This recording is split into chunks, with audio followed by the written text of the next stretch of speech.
چنیوٹ پاکستان تحریک انصاف کے چیئرمین عمران خان کی کال پر election commission office Chiniot کے باہر کارکنوں کی کثیر تعداد نے احتجاج کیا۔ احتجاج کی قیادت ضلعی صدر پی ٹی آئی سید ذوالفقار علی شاہ اور ویمن ونگ کی صدر اقصی حیات لالی نے کی۔ احتجاجی شرکا نے امپورٹڈ حکومت نامنظور، امریکہ کا جو یار ہے قوم کا غدار ہے، چیف الیکشن کمشنر کو برطرف کرنے کے نعرے لگاتے رہے۔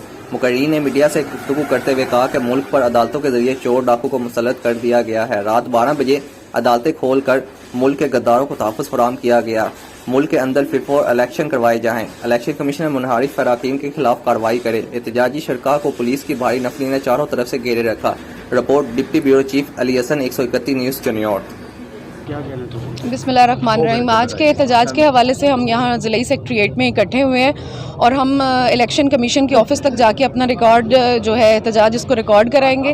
اس احتجاج کا مقصد یہ ہے کہ جو لوگ جو منحرف اراکین ہیں، انہوں نے ووٹ تو اسمبلیوں میں پہنچے ہیں، یہ ووٹ پی ٹی آئی کا لے کے پہنچے ہیں اور اس کے بعد انہوں نے اپنی ضمیر فروشی کی ہے، انہوں نے اپنے ضمیر بیچے ہیں۔ اس کے خلاف احتجاج کرنا ہے تاکہ عدالتیں 12 بجے رات کو رات گئے تو اپنے مفادات کے لیے عدالتیں لگا دی جاتی ہیں، لیکن ہم اپنے حق کے لیے نکلے ہیں اور انشاءاللہ اس احتجاج کو پرامن طریقے سے وہاں تک جائیں گے اور اس کو ریکارڈ کرائیں گے۔ لیکن اس کا مقصد صرف یہ ہے کہ ان لوگوں کو پتہ چلے ایسے منحرف